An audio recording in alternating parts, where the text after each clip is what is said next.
ஹalleluya. மீண்டும் ஒரு புதிய நாளில் உங்களை சந்திப்பது மிகுந்த ஒரு சந்தோஷம். ஹalleluya. கர்த்தர் நம்மை ரொம்பவும் நேசிக்கிறார். ஹalleluya. நீங்க இருக்கிற இடத்துல ஆண்டவருக்கு நன்றி சொல்லுங்க. உங்க வாழ்க்கையில என்ன நடந்ததோ எல்லாவற்றுக்கும் நன்றி நிறைந்த இருதயத்தோடு கூட அப்பாவுடைய சமூகத்தை நோக்கி பார்ப்போம். இந்த நாள்ல கூட கர்த்தர் ஒரு காரியத்தை சொல்லி அனுப்பிச்சிருக்காரு. என்ன தெரியுமா? இந்த மாதத்துல ஒவ்வொரு நாட்களிலும் கர்த்தர் உங்களுடைய வாழ்க்கையில மாற்றங்களையும் முன்னேற்றங்களையும் செய்ய போகிறார். அது மாத்திரமல்ல, ஒடுக்கமில்லாத ஒரு விசாலத்தை உங்க வாழ்க்கையில கர்த்தர் கட்டளையிட போகிறார். ஹalleluya. இவ்வளோ நாட்கள் ஒடுக்கப்பட்டு பலவிதமான பிரச்சனைகள் மத்தியில போராடிட்டு கொண்டிருந்தீங்க இல்லையா? இந்த சூழ்நிலை மாறாதான்னு சொல்லி ஆண்டவர் சொன்னாரு, இதுவரை பார்த்த ஒடுக்கத்தை நீ பார்க்க போறதில்ல. ஒடுக்கமில்லாத ஒரு விசாலத்தை கர்த்தர் உங்களுக்கு கட்டளையிடுகிறார். யோபு 36:16 சொல்லப்பட்டிருக்குது. ஒடுக்கமில்லாத விசாலத்துல கர்த்தர் உங்களை வைப்பார். ஹalleluya. பாருங்க, யோசேப்புடைய வாழ்க்கையில அநேக இடங்கள்ல அவர் ஒடுக்கப்பட்டார். தாவீது வாழ்க்கையில ஒடுக்கப்பட்டார். யோபுடைய வாழ்க்கையில ஒடுக்கப்பட்டாங்க.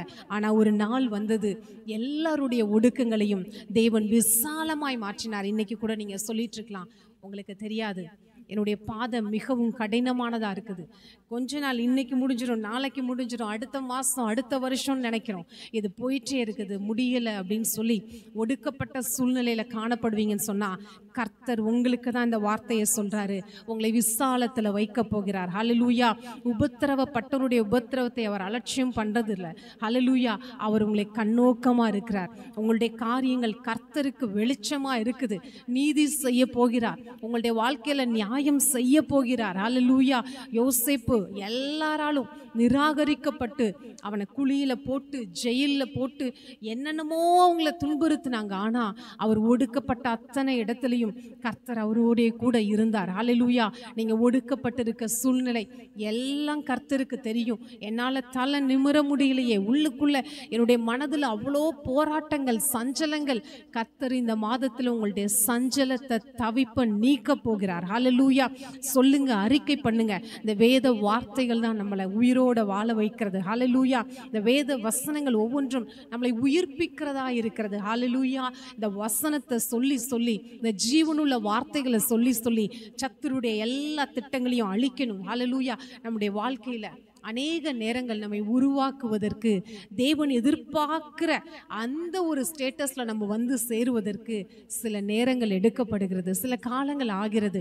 இதை குறித்து சோர்ந்து போகாதீங்க. மற்றவங்க என்ன எதை குறிச்சும் பார்க்காதீங்க. கர்த்தரை மாத்திரம் நோக்கி பாருங்க. தாவீது தன்னுடைய வாழ்க்கையில மிகவும் சோர்ந்து போயிருந்தார். துரத்தி துரத்தி எங்கிட்டும் போய் அவர் அமைதலா உட்கார முடியல. கர்த்தரை அவர் விசாரித்தார். அவருடைய சமூகத்துல தன்னை பலப்படுத்தி கொண்டார். இன்னைக்கு செய்ய வேண்டிய காரியங்கள் அதுதான்.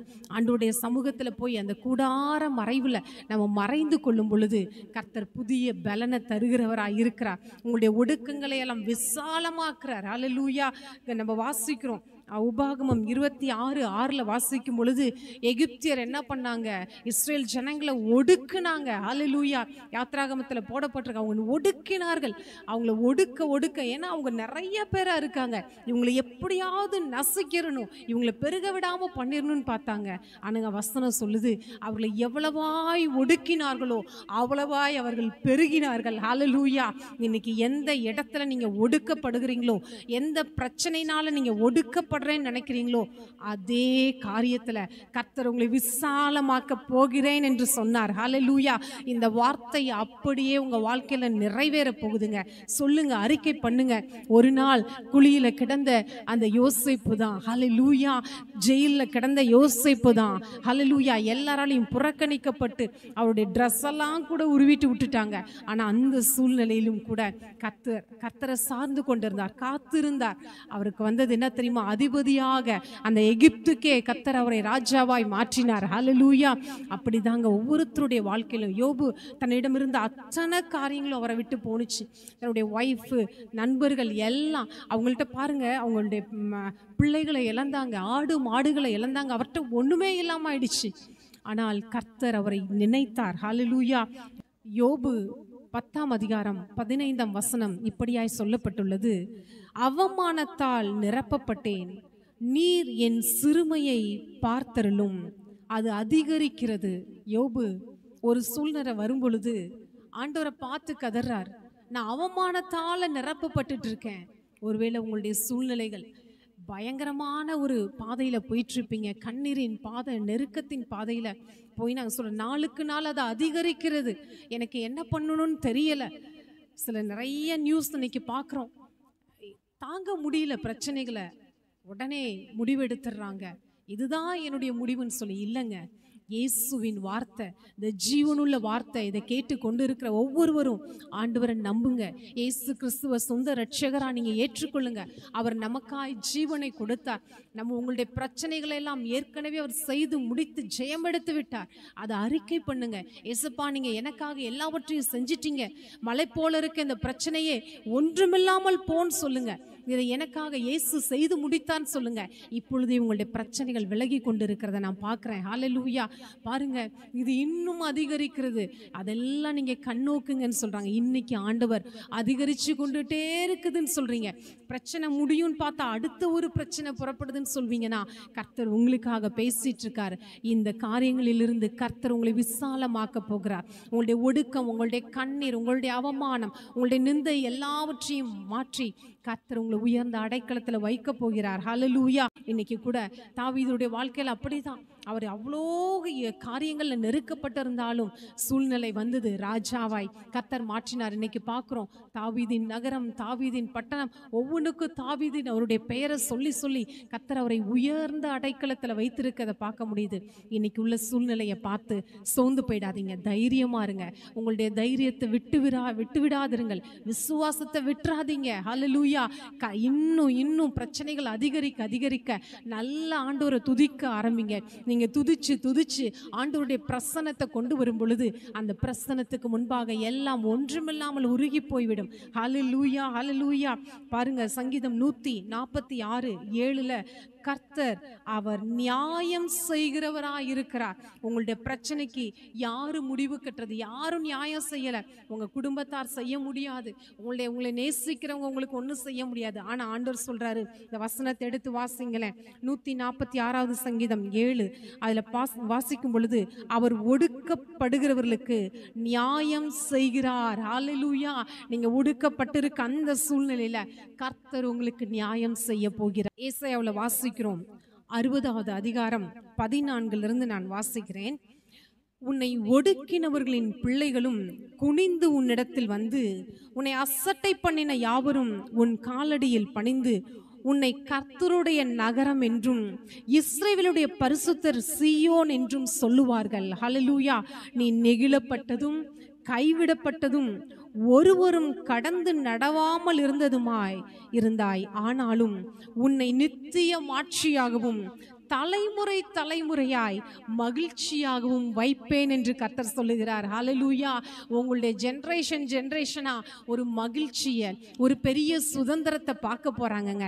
இதுதான் உங்க மேல கொடுக்கப்படுகிற ஆசீர்வாதமான வார்த்தைகள். இன்னைக்கு ஒருவேளை எந்தெந்த பிரச்சனையில இருக்கீங்களோ தெரியல, இதை எடுத்து வாசிச்சு பாருங்க. ஏசாயா 54 அதிகாரம் 11 அந்த கடைசி 17 வரை உள்ள வசனங்களை வாசிச்சு பாருங்க. நீங்க உபத்திரவப்பட்டது உண்மைதான், சிறுமப்படுத்தப்பட்டது உண்மைதான், பெருங்காற்றினால் அடிக்கப்பட்டு தேற்ற வார்த்தைகள் இல்லாதபடி, ஆட்கள் இல்லாதபடி இருந்தது உண்மைதான். ஆனா ஆண்டவர் சொல்றாரு, உன்னை பிரகாசிக்கும்படி வைப்பேன், உன்னை அழகுபடுத்தின நவரத்தினங்களால ஜோடிக்கப்பட்ட பல கனிகளை உனக்கு தருவேன், வாசல்கள் மாணிக்கங்களால ஒவ்வொன்றையும் ஆண்டவர் பார்த்து பார்த்து உங்களுடைய வாழ்க்கையில செய்ய போகிறார். ஹல்லேலூயா. இனி தேசத்துல கொடுமை இருக்காது. ஹல்லேலூயா. தீவன் கடந்து போகிறது கிடையாது. சொல்லுங்க, சத்துரு குடியோடி போகுதல் கிடையாது. உஷ்ணம் வர காலங்களை நீங்க அறிய மாட்டீங்க. கர்த்தர் உங்களோடு கூட இருக்கிறார். எந்த சூழ்நிலையில எவ்வளோ போராட்டத்துல இருந்தாலும் சரி, சோர்ந்து போகாதீங்க. கர்த்தருடைய வார்த்தை உங்களை இந்த நாள்ல தேற்றுவதா இருக்குது. இங்க பாருங்க, யோபுல 42:9 கர்த்தர் அவர் யோபுவை பார்க்கிறதான ஒரு சூழ்நிலை. யோபு பயங்கரமான ஒரு நெருக்கம், எல்லாவற்றையும் இழந்து போன ஒரு சூழ்நிலையில இருக்கிறாரு. யோபு 42 அதிகாரம் 9வது வசனத்தை எடுத்து வாசிக்கும் பொழுது, கர்த்தர் யோபுவின் முகத்தை பார்த்தார். ஹல்லேலூயா. அப்ப பார்த்தார் அப்படின்னு சொல்லும் பொழுதே கொஞ்ச நாள் அவருக்கு தன்னுடைய முகத்தை மறைத்தார். இது ஒடுக்கப்படுதல் யார் யார் மூலியமா வந்திருக்கலாம் அப்படின்னு சொன்னா, மனுஷர்கள் ஒடுக்கிறது இருக்குது, சத்துரு ஒடுக்கிறது இருக்குது, சூழ்நிலைகள் ஒடுக்கிறது இருக்கிறது. இப்படிப்பட்ட எல்லா பிரச்சனையா இருந்தாலும் சரி, இங்க யோபுடைய வாழ்க்கையில சத்துருவே சோதிக்கிறதுக்கு உத்தரவு கேட்டு வந்து சோதிச்சுட்டு இருக்கான். எல்லாத்தையும் இழந்து போனார் யோபு. அங்க பாருங்க, எவ்வளவாய் அவர் எல்லாத்தையும் இழந்தாரோ அதை காட்டிலும் பல மடங்கு அவருக்கு பிள்ளைகளை கொடுத்தார் கர்த்தர். ஆடு மாடுகளை கொடுத்தார், எல்லாவற்றையும் அவர் வர்ஷிக்க பண்ணார். ஹல்லேலூயா. யோபு நெடுநாள் பூரண வயதுள்ளவராய் இருந்துதான் அவர் மரித்தார். உங்களுடைய நாட்கள் பெரிதா இருக்கும். யோபுக்கு சொல்லியிருக்காங்க இந்த வசனத்தை 42:42 வாசிக்கும் பொழுது, கர்த்தர் யோபுவின் முன் நிலைமையை காட்டிலும் பின் நிலைமையை அவர் ஆசீர்வதித்தார். ஹல்லேலூயா. அவர் மிகவும் அதை ஆசீர்வதித்தார். இன்னைக்கு எந்த பகுதியில் ஒடுக்கப்பட்டீங்களோ அதே பகுதியில் கர்த்தர் உங்களை விசாலமாய் மாற்றப் போகிறார். அநேகருக்கு ஆசீர்வாதமான வாய்க்காலாய் நீங்கள் இருப்பதற்காக தேவனை ஸ்தோத்திரீங்கள். ஹல்லேலூயா. கர்த்தர் நல்லவர். ஆமென். நல்ல தகப்பனே, இந்த வார்த்தைகளை கேட்டு உடைய பிள்ளைகளை ஆசீர்வதிங்க. அவர்கள் எவ்வளவாய் ஒடுக்கப்பட்டு கொண்டிருக்கிறார்களோ, ஒடுக்கமில்லாத ஒரு விசாலத்தை தருவேன், அப்படிப்பட்ட ஸ்தானத்தில் வைப்பேன் என்று இந்த மாதத்தில் நீங்க வாக்கு பண்ணியிருக்கிறேன். இந்த நாட்கள் அது நிறைவேறுவதாக அவங்க கண்கள் காண ஆண்டவரே, உங்க பிள்ளைகளுடைய வாழ்க்கையில காணப்படுகிற ஒடுக்கங்கள் மறையட்டும், நெருக்கங்கள் மாறட்டும் ராஜா. ஆண்டவரே, வெளியில சொல்ல முடியாத வேதனைகள் மத்தியில இருக்கிற ஜனங்களை விடுவிப்பீராக. அவங்க நோயின் ஒடுக்கங்கள் விலகுவதாக, கடன் பாரங்கள் விலகுவதாக. ஆண்டவரே, வேற என்ன சூழ்நிலைகள், குடும்பத்தில் உள்ள பிரிவினைகள், கசப்புகள், வெறுப்புகள் எல்லாம் மாறுவதாக இயேசுவின் நாமத்தினால. உங்க வல்ல பிரசனம் இப்பொழுதே ஒவ்வொரு குடும்பத்தையும் நிரப்பட்டும். ஒடுக்கமில்லாத விசாலத்திலே வைத்தவர்களை ஆசீர்வதிங்க. இயேசுவின் நாமத்தில் ஜெபிக்கிறேன் நல்ல பிதாவே. ஆமென். ஆமென். ஹல்லேலூயா. கர்த்தர் உங்களுடைய வாழ்க்கையில பெரிய காரியங்களை செய்கிறார். ஆமென்.